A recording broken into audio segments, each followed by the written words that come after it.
Like our schools, Independent Schools Victoria is always looking for new ways to help our learners thrive in a complex and changing world.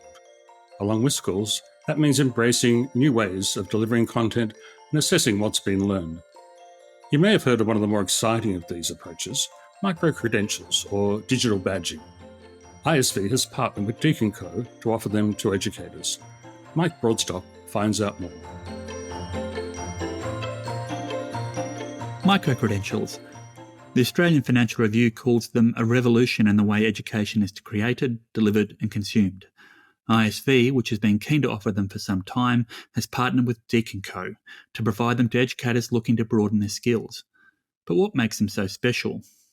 I asked DeakinCo CEO Glenn Campbell about the different types of microcredentials and what their advantages are when it comes to professional learning. Microcredentials are smaller and shorter means of demonstrating learning and capability than what you get from traditional degrees, and they focus in on more specific types of skills. When we look at microcredentials, there are probably 4 elements or aspects that make up a good microcredential. There's the learning achievement, and I'll come back to that in a minute. There's an assessment. There's a framework or set of standards that sit behind it. And there's an outcome to the credential, and that's quite often a standalone value to that micro-credential. When I talked about the learning achievement, I said there were 2 types. Where in the marketplace, we actually have knowledge acquisition micro-credentials. So in other words, these are taught. These are best for learning new skills.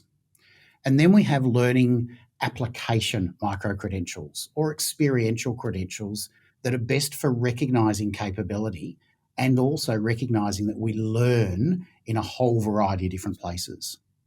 When it comes to the advantages of micro-credentials, we get them as a just-in-time or faster delivery approach. There's also a focused measurement with clear skill achievement. And the other thing, which is really important that doesn't get touched on quite a lot, is that we see improved motivation and confidence in individuals that do micro-credentials because you're getting that immediate recognition of achievement compared to the traditional forms of learning. Glenn says that one of the advantages a microcredential has over, say, a short course is how it is recognised. So in a short course, you might get a certificate. It's paper-based or a PDF. Whereas with microcredentials, it's more common to get a digital badge. And this is the advantage of the microcredential over the short course, because that digital badge you can use on your email signatures, you can put them on your LinkedIn profile. They're searchable. They have metadata that sits behind them. So it's not just what sits on the front of that certificate. You can see the details behind on what you've achieved.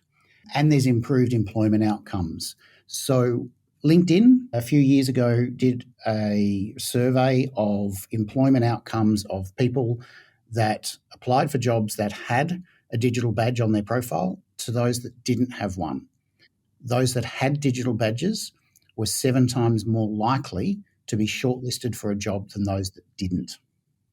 So that's a huge difference when it comes to the physical part of the micro-credential being the digital badge. ISV is offering Deakin professional practice credentials to educators and school leaders at our member schools. Deb Carmichael, an innovation and learning leader at ISV, enjoyed the chance to earn a microcredential herself. So as part of our assessor training, we were able to pursue a Deakin microcredential, and I chose communication. And what I really loved about it was, when you're busy working and involved in lots of new initiatives, you don't often take the time to just stop and reflect and think about what you learned. So it gave me that great opportunity to think about what new skills had I developed as I was working. It was also really well supported. The Deakin material, the guides were fantastic. The portal was really easy to use, and it just made it a very smooth process.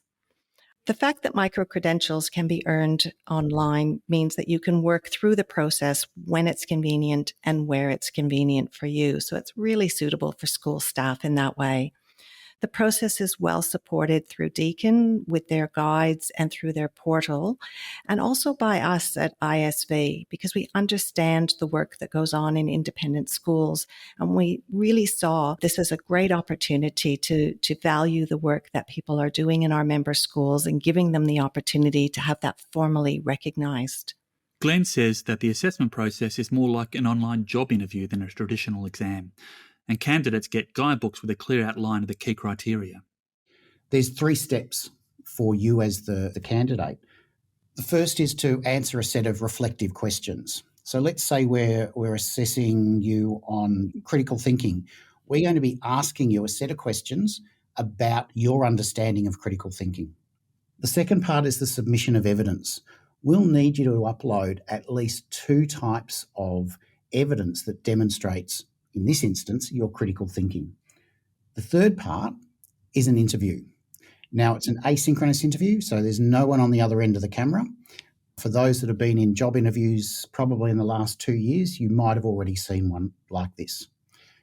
You'll get to answer a set of randomised questions. Then we get to the assessment stage. Educators undertaking microcredentials are then evaluated by a Deakin staff member and an ISV staff member who understands the school context and the skills developed through school initiatives. Glenn says the feedback from learners has been positive.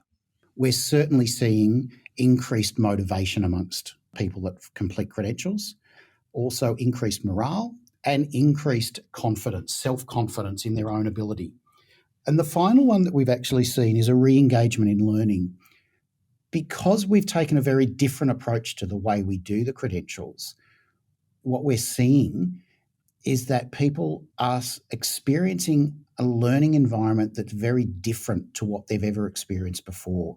And that's encouraging them to go on and do a second credential or a third, or even re-look at what contemporary study looks like. ISV is offering a special price so that educators and school leaders at member schools can be formally recognised for all the different types of learning that happens in their workplace. Educators are always learning, whether it's through formal courses or through opportunities that they're given to lead something, to develop initiatives, or to run projects within their schools. We're offering micro-credentials in 4 areas: teamwork, communication, self-management, and leading and developing people.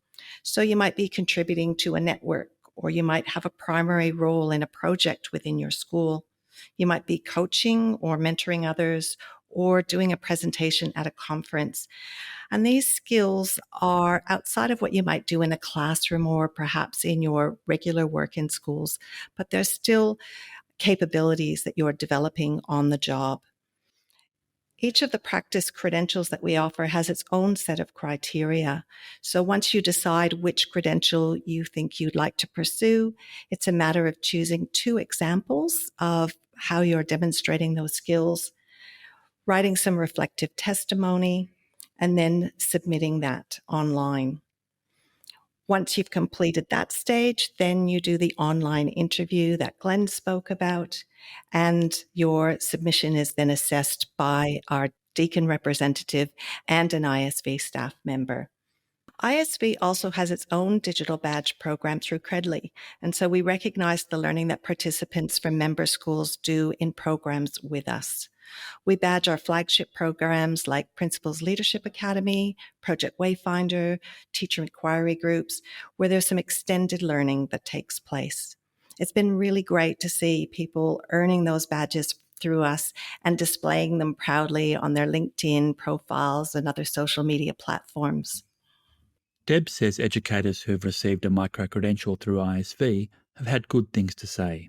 Some of the feedback that we had is that it's been valuable to be able to reflect on the process and on the work that they've done and to be able to see just what skills they've developed. We've also heard that the process has been very easy and smooth to follow, so they were able to undertake that in a reasonable amount of time. ISV is offering a free briefing webinar so school staff can learn a bit more about the process. That's on Monday, the 2nd of May, from 4 to 4:45 p.m, and you can register at learn.iseducation.com.au. I'll put a link to that in the show description. IS Podcast is brought to you by Independent Schools Victoria. It's produced and recorded by Duncan McLean and presented by Michael Broadstock, Natalie Mutafis, and me, Shane Green. Our podcast theme was composed and performed by Duncan, and you can find transcripts of our shows with links to what we've discussed at podcast.iseducation.com.au. And remember, you can subscribe to IS Podcast on your favourite podcast app, where you can also rate or review the show, helping others to join our listener community.